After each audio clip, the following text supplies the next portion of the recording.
সে কে? সে হচ্ছে আমাদের ভারতের এক্স রাষ্ট্রপতি এপিজে আবুল কালাম আজাদ।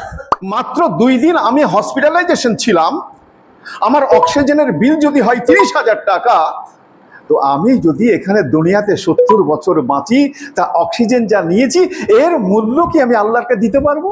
আল্লাহ পাক মানুষকে পেটের মধ্যে এমন করে তৈরি করেছেন, জানি আমরা সবাই। বলতে পারবে কেউ যে মায়ের পেটে যখন সন্তান থাকে এই মুখটা দিয়ে আল্লাহর নাম উচ্চারণ করবে? সেই কারণে 10 মাস 10 দিন বা 10 মাস যে বাচ্চাকে পেটে লালন পালন করা হয়, আল্লাহ পাক লালন পালন করেন, তার খাদ্য কোন দিক দিয়ে যায়? আসসালামু আলাইকুম। আউযু বিল্লাহি মিনাশ শাইতানির রাজিম। বিসমিল্লাহির রহমানির রহিম। সুবহানাকা লা ইলমা লানা ইল্লা মা আল্লামতানা ইন্নাকা আনতাল আলিমুল হাকিম। বিসমিল্লাহির রহমানির রহিম। রব্বি ইশরাহ লি সাদরি ওয়া ইয়াসসির লি আমরি ওয়াহলুল উকদাতাম মিন লিসানি ইয়াফকাহু কাওলি। আলহামদুলিল্লাহি কাফা ওয়া সালামুন আলা ইবাদিহিল্লাযিনা ইসতাফা ফা আম্মা বাদ। সমস্ত প্রশংসা গুণকীর্তন ওই আল্লাহ পাকের জন্য, যে আল্লাহ আজ পবিত্র জুমার দিনে আমাদের দুনিয়াবি যে সমস্ত কাজকর্ম তা পরিত্যাগ করে আল্লাহর হুকুমকে পালন করার জন্য পবিত্র ঘর জুমার মসজিদ আল্লাহ পাক আমাদের আসার তৌফিক দান করেছেন। আমরা সে কারণে আল্লাহর প্রশংসা কীর্তন করি, বলি আলহামদুলিল্লাহ। তাজেদারে মদিনাতুল আমিনা সৈয়দুল আউয়ালিন ওয়াল আখিরিন ইমামুল আম্বিয়া হযরতে মুহাম্মদ সাল্লাল্লাহু আলাইহি ওয়াসাল্লাম, তাঁর শানে হাজারো হাজার কোটি কোটি দরুদ শান্তির দ্বারা বর্ষিত হোক, বলি আল্লাহুম্মা আমিন।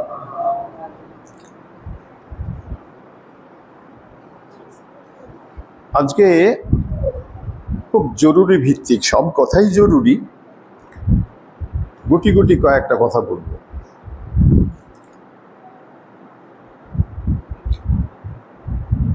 এই কারণে ছোট ছোট কয়েকটি কথা বলবো। এখন তো বয়স হয়েছে, কারণ সেই শরীরের শক্তি তেজ নাই যে অনেকক্ষণ ধরে দাঁড়িয়ে দাঁড়িয়ে কথা বলতে পারা যাবে। গত জুমাতে শরীরটা অত্যন্ত খারাপ ছিল, মনের অবস্থা খুব খারাপ ছিল, তো আল্লাহ পাক যেন সরাসরি দোয়াকে কবুল করে নিলেন। তো কুদ্দুস সাহেবকে আল্লাহ পাক পাঠিয়ে দিলেন। তো খুব ভালো লাগলো যে আল্লাহ কবুল করে নিয়েছেন আমার ইচ্ছেটা। আজকেও শরীরটা খুব একটা ভালো না, একটু খারাপ, তো এরই মধ্যেই নিতে হবে। আমার দুঃখ একটা জায়গাতেই থেকে গেল। আমি যখন পুরনো আমার বাড়িতে থাকতাম, 2টো মসজিদে আমি লোক তৈরি করে ফেলেছি। তারা কথা বলতে পারে, নামাজ পড়াতে পারে। তারপরে এখানে আসার পরে আমাদের ভুজিপাড়াতে নামাজ পড়েছি, সেখানে লোক তৈরি করে দিয়েছি, নামাজ পড়াতে পারে, কথা বলতে পারে। কিন্তু খুব প্যাথেটিক যে এইখানে এতটা দিন কেটে গেল, কাউকে তৈরি করতে পারলাম না যে একটু দাঁড়িয়ে কথা বলবে, একটু নামাজ পড়াতে পারবে। তৈরি করতে পারা গেল না কাউকে। এটা খুব প্যাথেটিক, আমার কাছে খুব দুঃখজনক এটা। তো আল্লাহ পাক আমাদের সকলকে হেদায়েত দিক, যাতে করে আমরা এই শিখাশিখির জায়গাতে আসতে পারি, বলে আল্লাহুম্মা আমিন। আল্লাহ পাক আজকে যে কথাটা গুটি গুটি বলবো, সূরা বাকারার মধ্যে 21 নম্বর আয়াত আমাদের কি শিক্ষা দিয়েছেন। আল্লাহ বললেন, বিসমিল্লাহির রহমানির রহিম, ইয়া আইয়ুহান নাসু উবুদু রাব্বাকুমুল্লাযী খালাকাকুম ওয়াল্লাযীনা মিন ক্বাবলিকুম লাআল্লাকুম তাত্তাকুন। একটা আয়াত 21 নম্বর। 22 নম্বরে কি, আল্লাযী জাআলা লাকুমুল আরযা ফিরাশান ওয়াস সামা বিনাআ ওয়া আনজালা মিনাস সামাই মাআন ফাআখরাজা মিনাস সামারাতি রিজকাল লাকুম ফালা তাজআলু লিল্লাহি আনদাদাম ওয়া আনতুম তা'লামুন। এই দুটো আয়াতের ব্যাখ্যা, এই যে টাইম আমরা কথা বলি হবে না, খুব সংক্ষেপে সংক্ষেপে বলি। আল্লাহ প্রথমেই কি বললেন? ইয়া আইয়ুহান নাস উবুদু। আল্লাহ পাক পৃথিবীর সমস্ত মানুষকে যখন ডেকে কথা বলেছেন, নাস শব্দ, হে পৃথিবীর সকল মানুষ, এ ভাষাটা ব্যবহার করেছেন। আল্লাহ পাক যখন স্পেশালি কোনো মুসলমানদেরকে কিছু বলতে চেয়েছেন, তখন বলেছেন ইয়া আইয়ুহাল্লাযীনা আমানু, অর্থাৎ যারা মেনে নিয়েছ আমাকে, আল্লাহ বলে স্বীকার করেছ, তাদের কাছে মিষ্টি ভাষাতে এক বাক্য হয়েছে। কিন্তু আল্লাহ পাক এখানে কি বললেন? যে আমরা যখন নামাজে পড়ি সূরা ফাতিহা, আমরা সারাদিনে সারা রাতে যে ফরজ আল্লাহ পাক নামাজকে ফরজ করেছেন 17 রাকাত নামাজ, তো আমরা 17 বার সূরা ফাতিহা পড়ি, অর্থাৎ আলহামদুলিল্লাহি রাব্বিল আলামিন আর রহমানির রহিম এটা পড়ি। আর এরই মধ্যে একটা শব্দ আছে যেটা বলি ইহদিনাস সিরাতাল মুস্তাকিম। এই যে ইহদিনাস সিরাতাল মুস্তাকিম, এই শব্দের অর্থ কি? আমরা আল্লাহর কাছে দরখাস্ত করি, প্রার্থনা করি যে আল্লাহ, তোমার যেটা সহজ সরল রাস্তা, যে রাস্তাতে চললে তুমি খুশি হও, যে রাস্তাতে চললে তুমি আমার আযাবকে মুক্ত করে দাও, যে রাস্তাতে চললে তুমি অগণিত নিয়ামত আমাদের উপরে নাজিল করো, তুমি আমাকে সেই রাস্তাটা দেখাও। শুধু 17 রাকাত ফরজ নামাজ পড়ি, 17 বারে কথা বলি। বাকি সুন্নত নামাজ পড়ি, যত রাকাত আছে ততবার বলি। নফল যদি কেউ উদ্বৃত্ত নামাজ পড়ি বলি। অর্থাৎ সারাদিনে যদি 32 থেকে 35 রাকাত নামাজ পড়ি, ফরজ, ওয়াজিব, সুন্নত, নফল সমস্ত মিলিয়ে এতবার এই কথা বলি।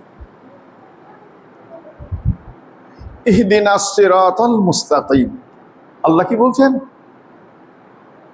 ও আমার বান্দা, তোমরা আমার কাছে সহজ সরল রাস্তা পেতে চাইছো, তো আমি তোমাদের সহজ সরল রাস্তা দিয়ে দিলাম। কোনটা সহজ সরল রাস্তা? আলিফ লাম মিম যালিকাল কিতাবু লা রাইবা ফিহি হুদাল লিল মুত্তাকিন, এই শুরু। আর একদমে চলে যাও, একদম কুল আউযু বিরাব্বিন নাস থেকে শুরু করে নাস পর্যন্ত। এইটা যদি তোমরা দেখে নিতে পারো কি এর মধ্যে আছে, আর এইটাই হচ্ছে তোমাদের সহজ সরল পথ, সহজ সরল রাস্তা, এর মধ্যে সব লুকিয়ে আছে।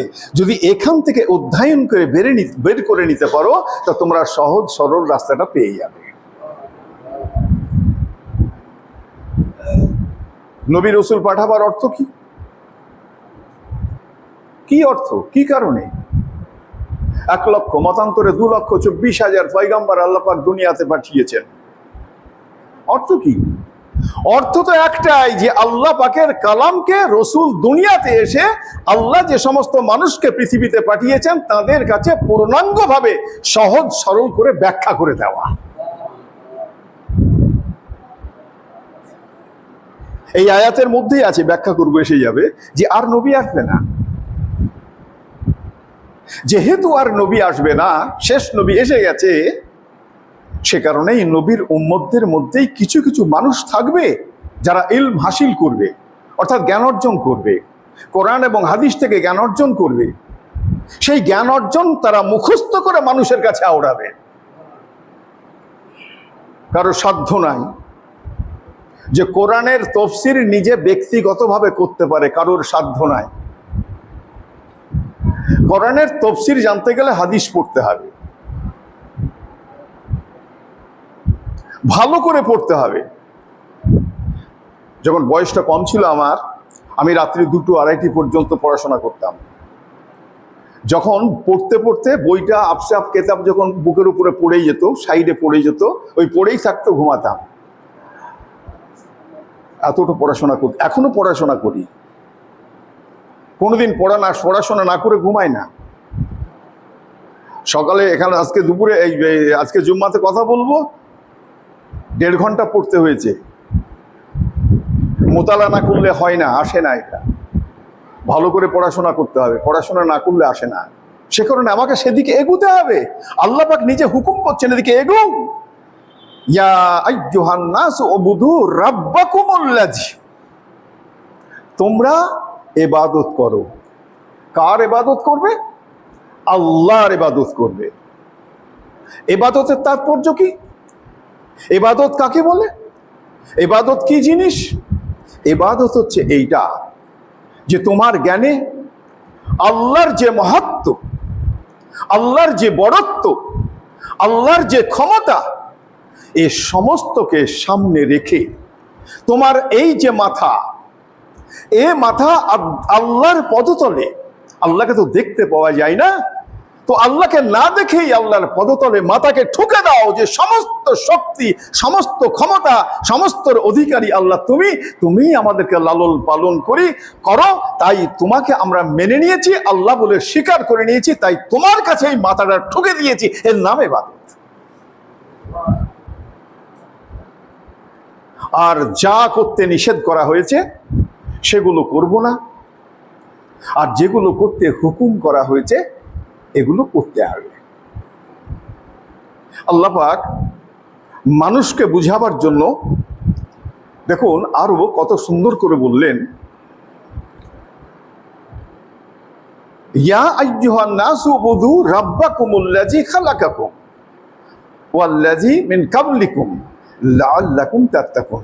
শোনো, তোমাদের আমি শুধু তৈরি করিনি, খালাক মানে তৈরি করা। আল্লাহ বললেন তোমাকেই শুধু আমি তৈরি করিনি, তোমার আগে যে তোমার বাপ দাদা, তার বাপ দাদা, তার দাদা, অর্থাৎ এই করতে করতে হযরতে আদম আলাইহিস সালাম পর্যন্ত যত মানুষ পৃথিবীতে এসেছে, যত জিন জাতি পৃথিবীতে এসেছে, সমস্তকে আমি সৃষ্টি করেছি, আমি তাদের স্রষ্টা। তোমরা শুধু একা নও। বোঝাই কি এখান থেকে যে তোমার আদি পিতার থেকে শুরু করে তুমি পর্যন্ত যাদেরকে আমি তৈরি করেছি তাদেরকে প্রত্যেককেই হুকুম ছিল ইবাদত করার, তারাও যেমন ইবাদত করেছে, তাদেরকে স্মরণ করে তুমিও সেভাবে ইবাদত করো। আল্লাহ সৃষ্টি সম্বন্ধে একটু ভাবি। আয়াতের মধ্যে তাফসীর করতে গিয়ে এসেছে, কি এসছে?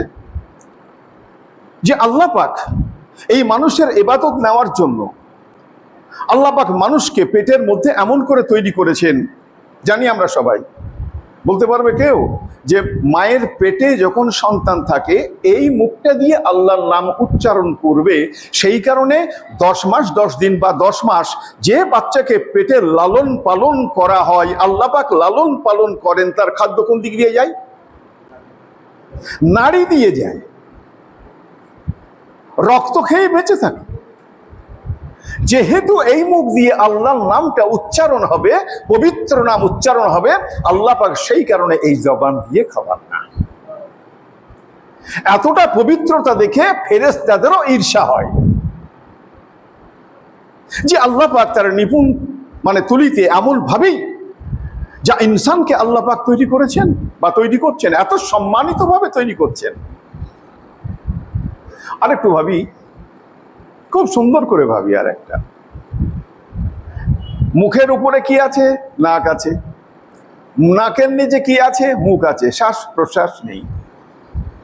বাঁচার জন্য শ্বাস প্রশ্বাস জরুরি না জরুরি নয়? বাঁচার জন্য শ্বাস প্রশ্বাস জরুরি। এই শ্বাস নেই কোনটা? অক্সিজেন। গাছপালা এত লাগাতে বলছে কেন? দেয় কে? গাছ। আমরা অক্সিজেনটা নিয়ে ছাড়িটা কি? Carbon dioxide. কার্বন ডাইঅক্সাইড ছাড়ি, ও গাছ বেঁচে থাকে আমার থেকে, আর গাছের থেকে বেঁচে থাকে আমি। কুয়েতের একটা ঘটনা, সেদিনকে পড়ছিলাম একটা জায়গাতে। এক ভদ্রলোক হসপিটালাইজেশন হয়েছে, তো তার অক্সিজেন দিতে হবে। তো অক্সিজেন দেওয়া হয়েছে, হসপিটাল থেকে যখন ছাড়ছে তখন তার বিল হয়েছে 30,000 টাকা। তো বলছে যে 30,000 টাকা বিল হয়েছে, আপনি মিটিয়ে দিন। তো 30,000 টাকা বিল হওয়া শুনে ওই লোকটি অঝর নয়নে কাঁদতে শুরু করেছে।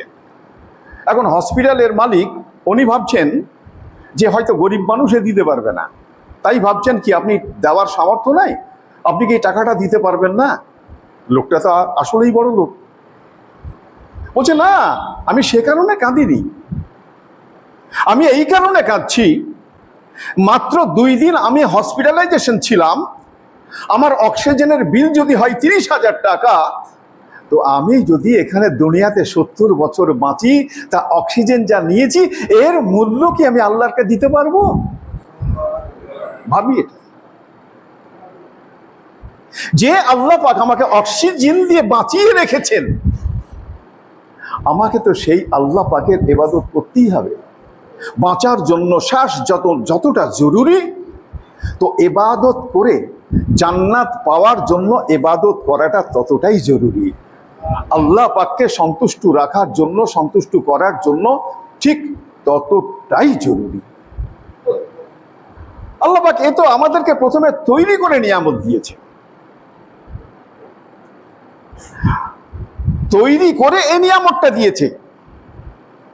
আজকে গায়ের রক্ত যদি শর্ট হয়ে যায়, অন্যের থেকে রক্ত ঢুকোতে হয়, কিন্তু এই রক্ত আমাকে আল্লাহ পাক যে সমস্ত খাদ্য তৈরি করেছেন, যেখান থেকে রক্ত তৈরি করে যতটুকু রক্ত আমার দেহে লাগবে, আল্লাহ পাক সে রক্তটা আমার ব্যবস্থা করে দিয়েছেন। এইটাকে পরের আয়াতে ব্যাখ্যা করব, কিন্তু হাতে সময় কম, তো ওই আয়াতটা ধরলে আর পারা যাবে না অনেকটা। সামনের জুম্মাতে ওটা করব, যে কি করে আল্লাহ পাক আমাদের দুনিয়াবি নিয়ামত, 4টে নিয়ামত ওর মধ্যে আছে।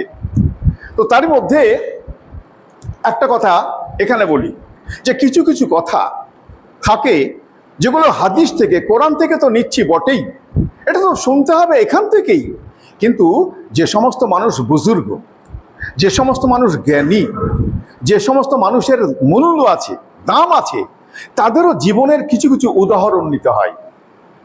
সেই উদাহরণ নিলে কি হবে না, আমরাও গুণে গুণান্বিত হতে পারবো, জ্ঞানী হতে পারবো। আমি একটা ছোট্ট কথা বলে আজকের কথা শেষ করছি, কারণ শরীরটাই তো আমার একটু, কথা বলছি হাঁপ লাগা মতন লাগছে, নিশ্চয়ই কেউ বুঝতে পারছে। খুব সুন্দর একটা কথা বলি। কথাটা হচ্ছে এই, যে একটা স্কুলে শিক্ষক আছে, পড়াচ্ছেন, ছাত্র আছে প্রায় 40টা মতন কি 45টা ছাত্র। তো ছাত্রকে সব শিক্ষক মশাই বললেন যে শোনো, আমি তোমাদেরকে একটা অঙ্ক দিচ্ছি, তো তোমাদেরকে একটা অঙ্ক দিচ্ছি, তোমরা যদি এই অঙ্কটা সবাই করতে পারো, তাহলে আমি তোমাদেরকে 1 জোড়া জুতো গিফট করব। তাহলে হ্যাঁ স্যার ঠিকই আছে, দিন, আমরা করব। অত্যন্ত কঠিন একটা অঙ্ক মাস্টার মশাই দিয়েছেন। তো খাতার মধ্যে প্রত্যেকটি ছাত্র অঙ্কটা করে জমা দিয়েছেন। তো জমা যখন দিয়েছেন, তো শিক্ষক দেখছেন যে প্রত্যেকেরই অঙ্কটা হয়েছে, কারো অঙ্ক ভুল হয়নি, একদম ঠিক আছে অঙ্ক। মাস্টারমশাই বললেন, আমি তো 1 জোড়া জুতো দিতে পারি, কিন্তু এতটা তো দিতে পারবো না। তাহলে একটা কাজ করো, যে তোমাদের রোল নাম্বারটা আর নামটা লিখে আমাকে দাও, একটা জায়গায় রাখি, একটা লটারি করি, যার নাম উঠবে তাকেই জুতো জোড়া দেব। সকল ছাত্র বললেন, হ্যাঁ স্যার ঠিক বলেছেন, খুব ঠিক কথা, তাই সেটাই ভালো হবে, খুব ভালো। বলে দাও তাহলে।